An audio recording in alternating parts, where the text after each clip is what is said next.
Hello दोस्तों, राधे कृष्णा। मैं नीलम तिवारी आप लोग का अपने चैनल राधे कृष्णा नीलम तिवारी में स्वागत करती हूँ।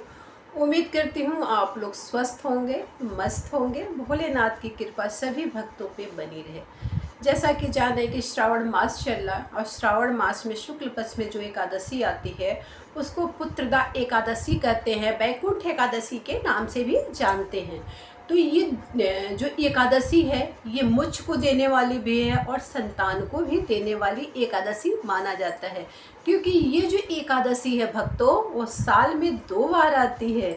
इस एकादशी का व्रत करने का सौभाग्य साल में 2 बार मिलता है।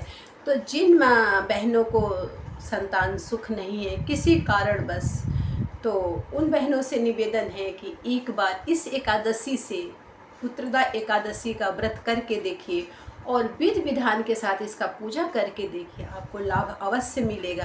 कहते हैं ना कि जब हर तरफ से निराशा हो जाती है तो प्रभु के दरवाजे से कोई निराश नहीं लौटता है।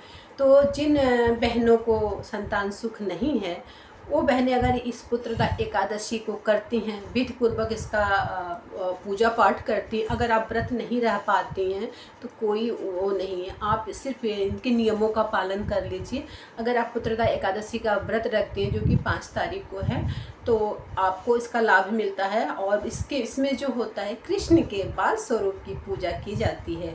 तो कृष्ण को क्या करिए कि उनको स्नान कराइए, पंचामृत से चंदन का लेप लगाइए, उनको खूब अच्छे से तैयार करिए, मोर मुकुट उनके सर पे लगाइए, बांसुरी उनके हाथों में दीजिए, पीला रंग का उनको वस्त्र पहनाइए और उनको चंदन का लेप इस दिन लगाइए, तुलसी की माला बना के पहनाइए उनको और झूला झूलाइए। और जो आपकी कामना है वो बाल स्वरूप कृष्ण जी से आप कहिए तो ज़रूर आपकी गोद हरी होगी। ये व्रत जो होता है ना सही बहुत पुण्यदायक होता है। और ये एक दो लोगों ने इसका किया है और बताया है कि उनको इसका लाभ मिला है। तो एक बार करने में क्या जाता है कि अगर हम मान लीजिए इसका एक पूजा पाठ करने में हमको क्या जाता है, अगर इससे हमको लाभ मिलता है तो बहनों अवश्य करना चाहिए अगर जिसके पास संतान नहीं है। क्योंकि देखिए कृष्ण के बाल स्वरूप की पूजा तो हर घर में होती है, बाल गोपाल की पूजा तो हर घर में होती है, हर घर में उनको भोग लगता है, उनका स्नान कराया जाता है, उनको शयन कराया जाता है। तो आप इस एकादशी से आप व्रत उठा भी सकती हैं और कर भी सकती, नहीं व्रत कर सकती तो पूजा पाठ करिए, कृष्ण के बाल स्वरूप की पूजा करिए, उनकी सेवा करिए, आपको संतान सुख अवश्य मिलेगा।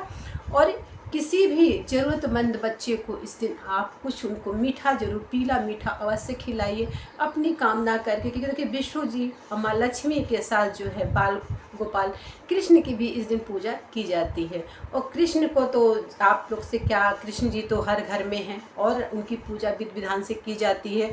उस नटखट कन्हैया की मतलब कहते हैं ना उनका तो तारीफ़ के लिए शब्द भी नहीं हम भक्तों के पास होते हैं, वो हर घर में हैं। तो इसकी पूजा करिए, कृष्ण के बाल स्वरूप की उनकी जो फ़ोटो है अपने घर में लगाइए। और इस समय अगर आप चाहें तो बाल गोपाल को ला के अपने घर में रख सकती हैं, उनकी सेवा कर सकती हैं, उनकी सेवा से भी संतान सुख प्राप्त होता है।